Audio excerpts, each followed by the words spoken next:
Welcome to ज्ञान की पाठशाला। ज्ञान की पाठशाला में आप सभी का स्वागत है। Introduction. Students, today we will learn about ecosystem. Okay, teacher. Anybody knows what is an ecosystem? Yes, teacher. A system that includes biotic factors and abiotic factors functioning together as a unit. Very good. What do you mean by biotic factors? It includes all the living things. And what is an abiotic factor? It includes all the non-living things such as sunlight, which helps living things to grow. Well said. In this lesson, you will learn the functioning of an ecosystem. Objectives. At the end of this lesson, you will be able to describe structure and function of ecosystem. Describe ecological pyramids. Explain ecological succession. Describe succession of plants. Explain nutrient cycling. Know ecosystem services. Ecosystem, structure and function. An ecosystem consists of all the biotic and abiotic factors in an area and their interactions. The arrangement of organisms in each ecosystem forms one or more layers or strata, each comprising the population of particular kind of species is called stratification. Stratification also occurs in large bodies of water such as lakes and oceans. In these, the layers are distinguished by light penetration, temperature, amount of dissolved oxygen, etc. The major functions of an ecosystem are productivity, decomposition, energy flow, nutrient cycling. Productivity. Primary productivity is the rate at which energy is converted by photosynthetic and chemosynthetic autotrophs to organic substances. It is expressed in terms of weight per gram square or energy kilocalorie per meter square. The rate of production of biomass is called productivity. It is expressed in per gram square per year.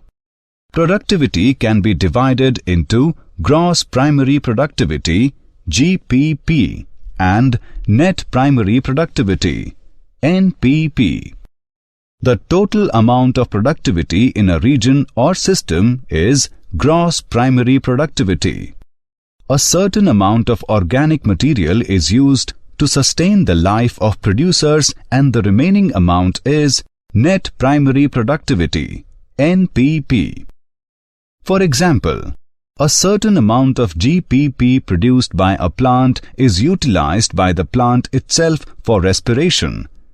NPP is equal to GPP minus energy lost in respiration.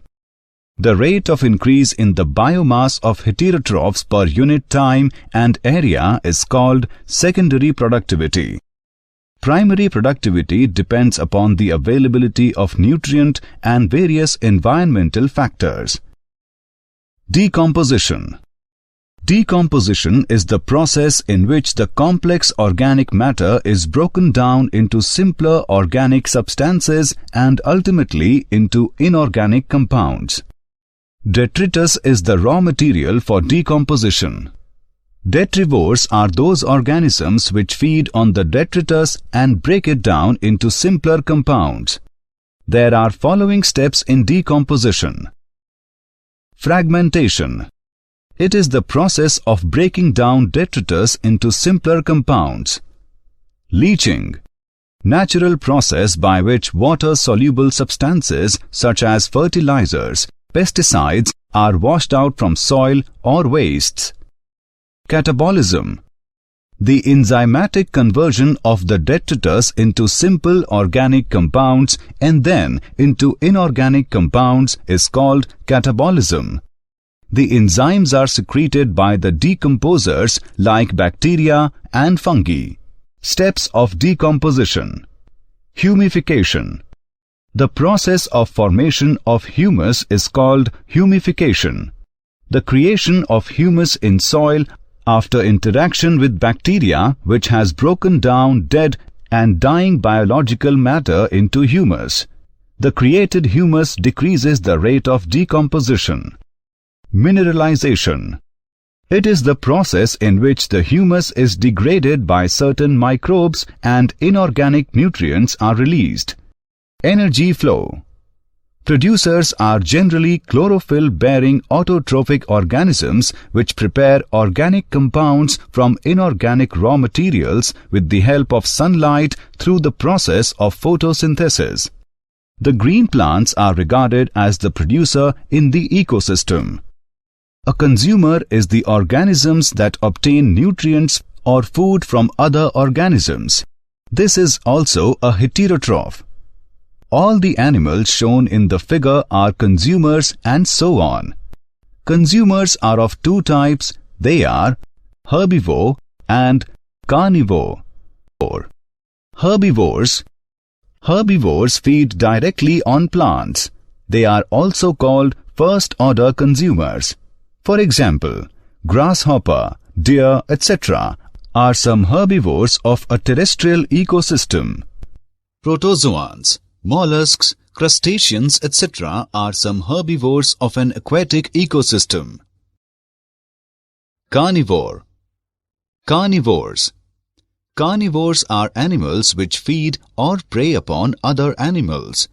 The carnivores which feed upon herbivores are called primary carnivores or second-order consumers. For example, frog, birds, fox, cat, etc.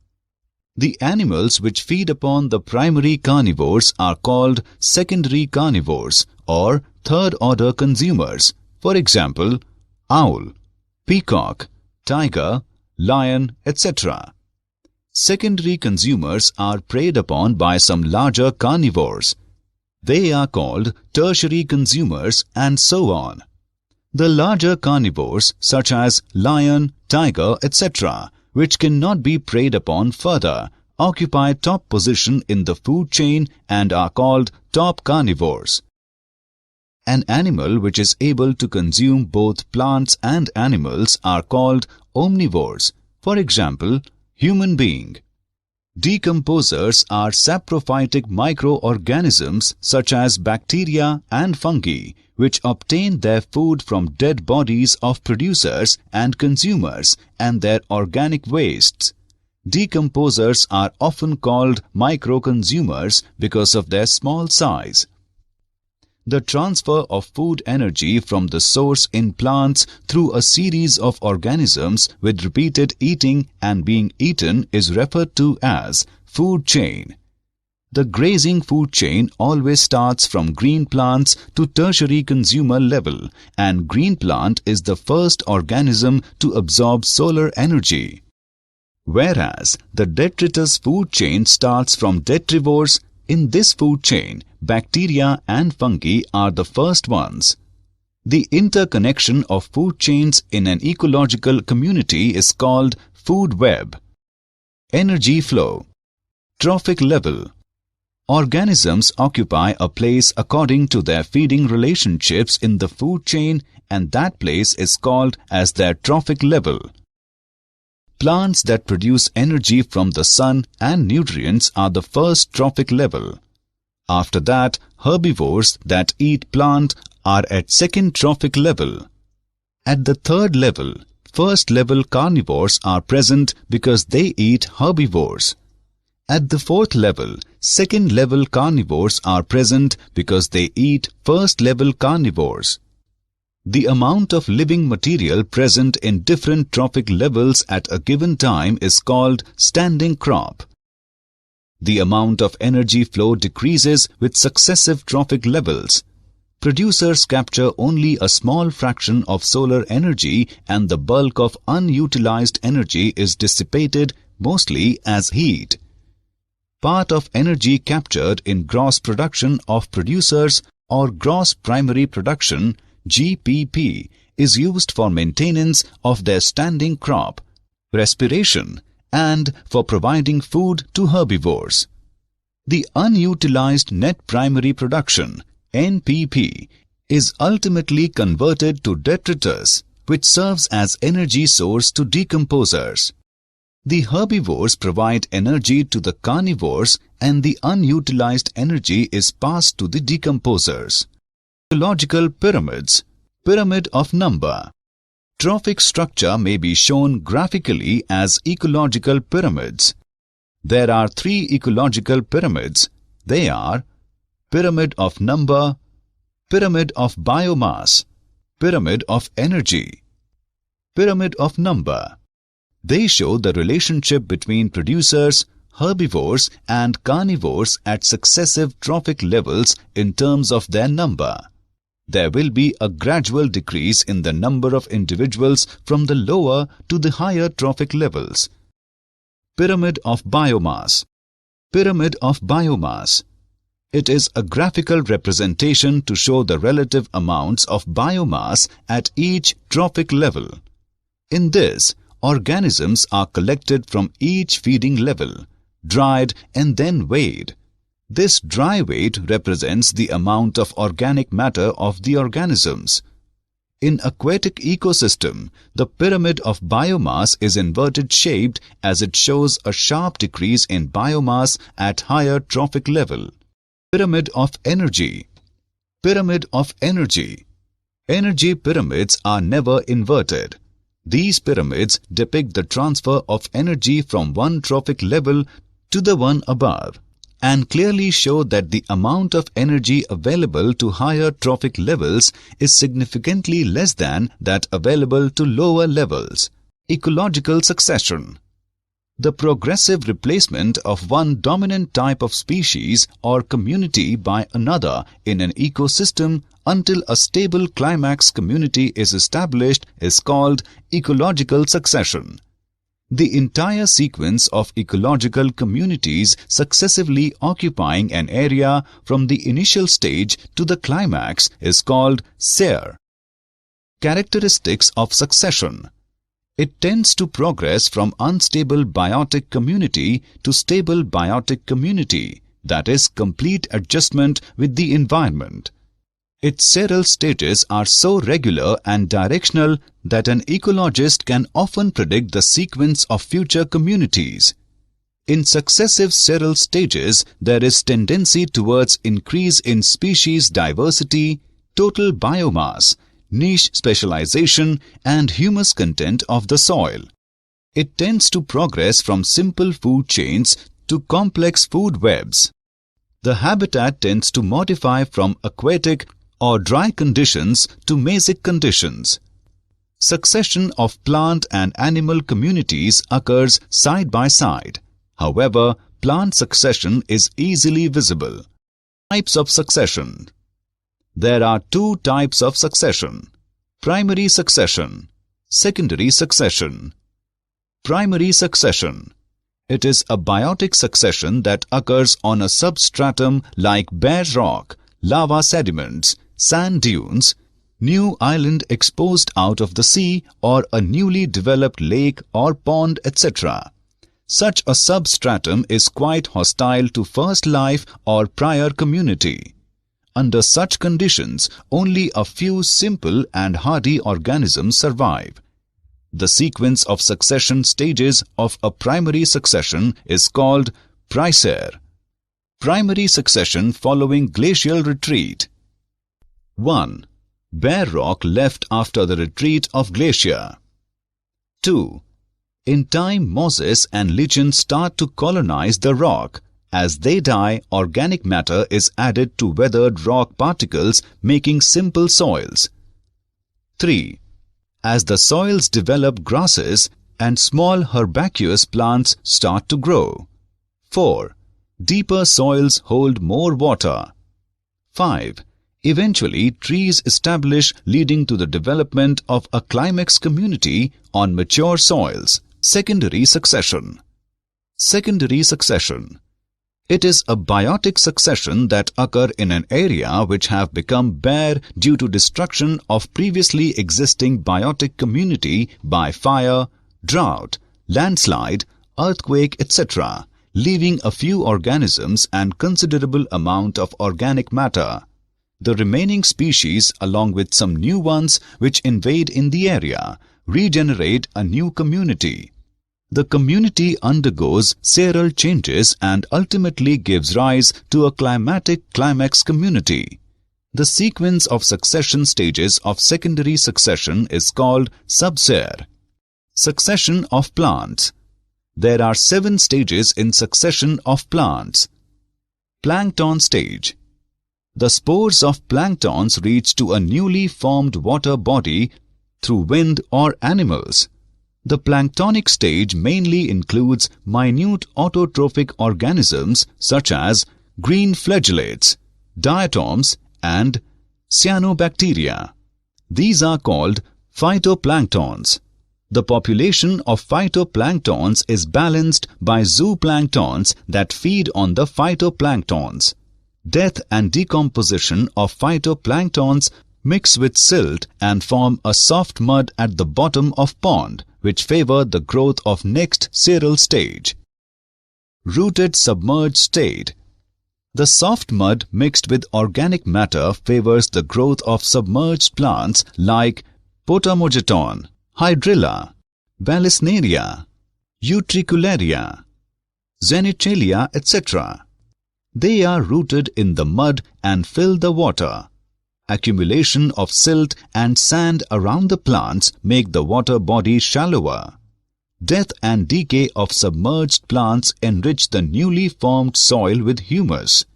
This makes the area less fit for the submerged plants and more suitable for the next seral stage. Floating stage. The area is invaded by the species of floating leaved anchored plants like Nymphea, Nelumbo, etc. These plants make the water rich in mineral and organic matter. Some free-floating species like Azolla, Lemna, Wolfia, Pistia, Spirodella, Eichhornia, etc. also appear there. Rapid growth of floating stage further builds up the bottom and makes the water shallower on the periphery. Reed swamp stage. The amphibious plants like Typha, Phragmatis, Sagittaria, Scirpus, etc. replace the floating plants in the area. These plants produce abundant amount of organic matter and transpire huge amount of water. These plants build up shore by setting down sedimentary material and humus. The substratum now changes to a marshy soil. Marsh meadow stage.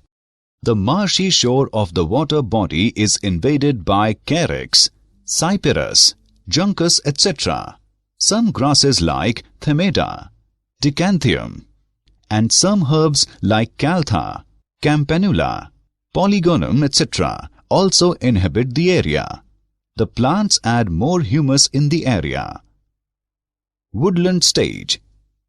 At this stage, the area is invaded by some shrubby plants which can tolerate bright sunlight as well as water-logged conditions. For example, Cephalanthus. They cast shade and make the soil dry by rapid transpiration. Some trees capable of tolerating sunlight and water logging such as Populus, Alnus, etc. also invade the area.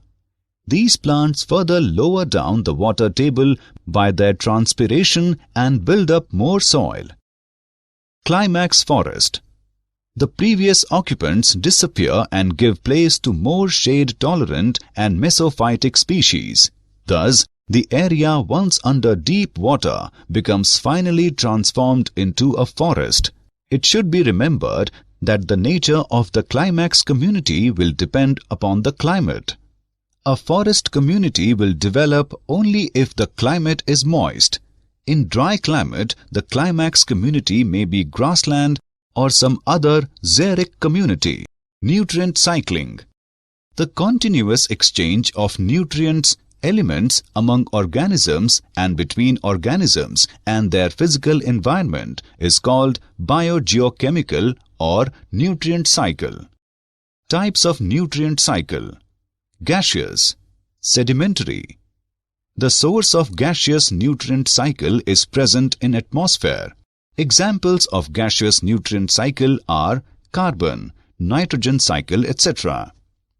The source of sedimentary nutrient cycle is present in crust of earth. Examples of sedimentary nutrient cycle are phosphorus, potassium cycle, etc. Ecosystem, carbon cycle. All living things are made of carbon. Carbon is also a part of the ocean, air, and even rocks. In the atmosphere, carbon is attached to some oxygen in a gas called carbon dioxide. Plants use carbon dioxide and sunlight to make their own food and grow. The carbon becomes part of the plant.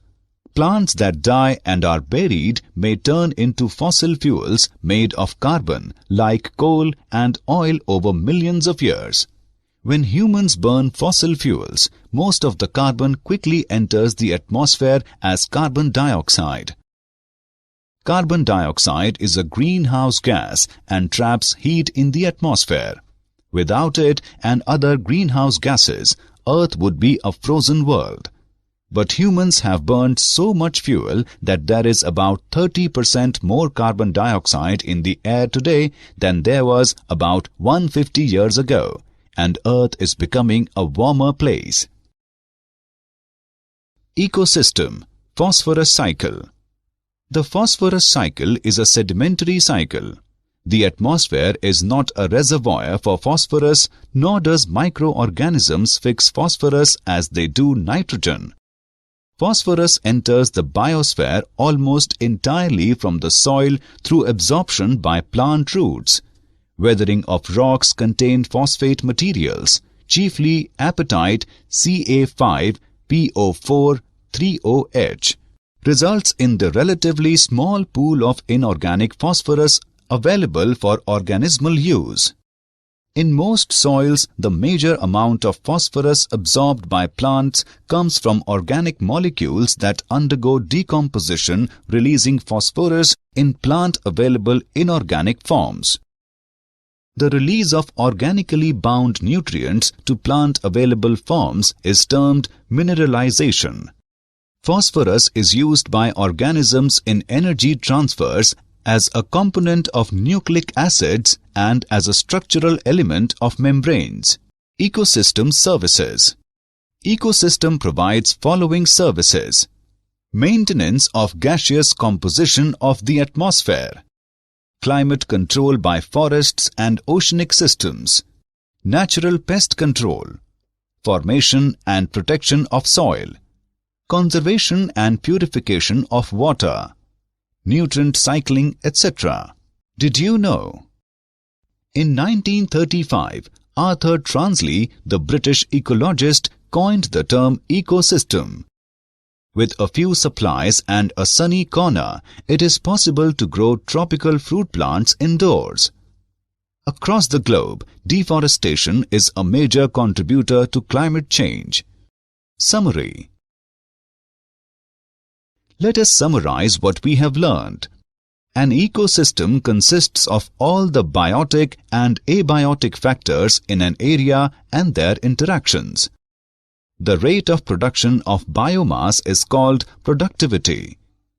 A certain amount of organic material is used to sustain the life of producers, and the remaining amount is net primary productivity.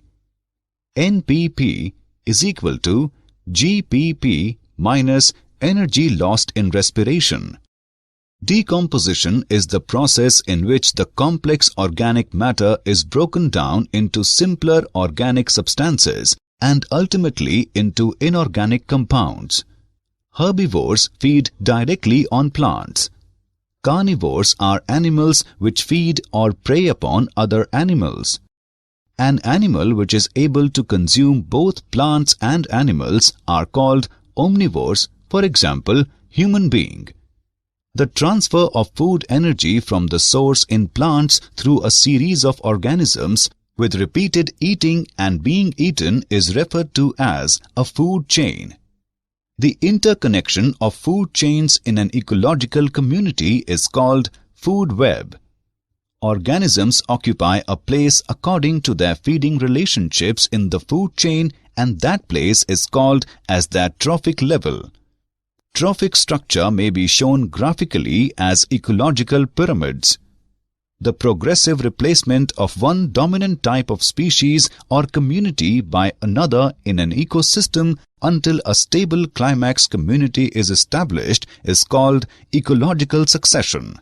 There are 7 stages in succession of plants: plankton stage, rooted submerged stage, floating stage, reed swamp stage, marsh meadow stage, woodland stage, climax forest. In carbon cycle, the reservoir pool is atmosphere or hydrosphere. In phosphorus cycle, the reservoir pool is lithosphere.